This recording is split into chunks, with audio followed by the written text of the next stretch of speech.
Salut à tous, nouveau test produit aujourd'hui avec la veste Atom SL Hoodie de chez Arc'teryx. En quelques mots, c'est une des marques leaders de l'outdoor, une marque canadienne qui nous propose des produits toujours plus innovants et toujours plus performants. Alors Atom SL Hoodie, qu'est-ce que ça veut dire exactement? On est sur une veste à capuche zippée toute saison, donc qui peut être utilisée comme couche extérieure par temps froid et sec ou couche intermédiaire par temps froid et humide. Elle est conçue avec une combinaison de plusieurs matières, donc on a un intérieur isolant en Core-Loft. On a des panneaux stretch sur les côtés et au poignet pour pouvoir ajuster le vêtement le mieux possible, avoir un fit parfait.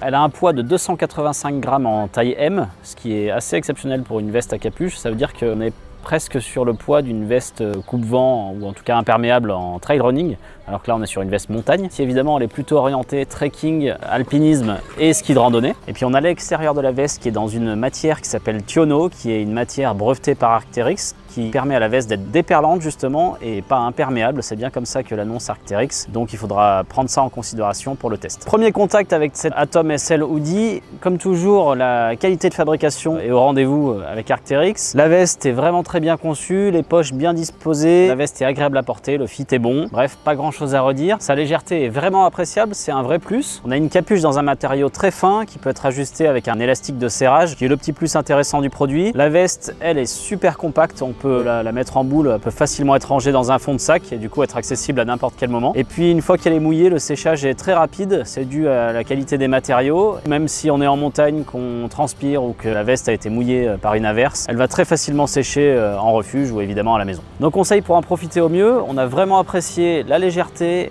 la praticité et la qualité de fabrication de cette veste. Elle est parfaite pour utiliser en fond de sac sur une journée en montagne et elle saura totalement se faire oublier une fois enfilée, par sa légèreté et aussi parce qu'elle régule très bien la chaleur. Nous l'utiliserions plutôt en été puisqu'elle sera quand même moins isolante qu'une vraie doudoune d'hiver. Ceci dit, elle pourra très bien protéger des intempéries sur des activités estivales comme l'alpinisme ou le ski de randonnée au printemps. Ça en fait une veste assez polyvalente toutes les saisons et à utiliser toute l'année. Attention à deux petits points, la solidité de la membrane extérieure, du matériau extérieur. Solidité a rarement rimé avec légèreté, donc attention à ce point-là. Attention, la veste est déperlante, elle n'est pas imperméable, donc ça va vous protéger d'une petite averse mais pas du tout d'un temps très humide et dans ces cas-là il vaudra mieux l'utiliser sous une veste Gore-Tex par exemple. Au final on a un modèle multi-activité dans lequel on peut avoir confiance. C'est une veste qui nous a bien plu, on a bien apprécié sa légèreté, sa qualité, toutes les qualités qu'on a énumérées avant. Évidemment il y a ce petit souci de fragilité qui pose un petit peu question, mais c'est aussi le prix à payer pour avoir de la légèreté et de toute façon on peut avoir confiance en Arc'teryx. C'est du matériel qui est très haut de gamme mais qui en général vous apportera toujours satisfaction et dans lequel vous ne serez jamais déçu. Donc profitez-en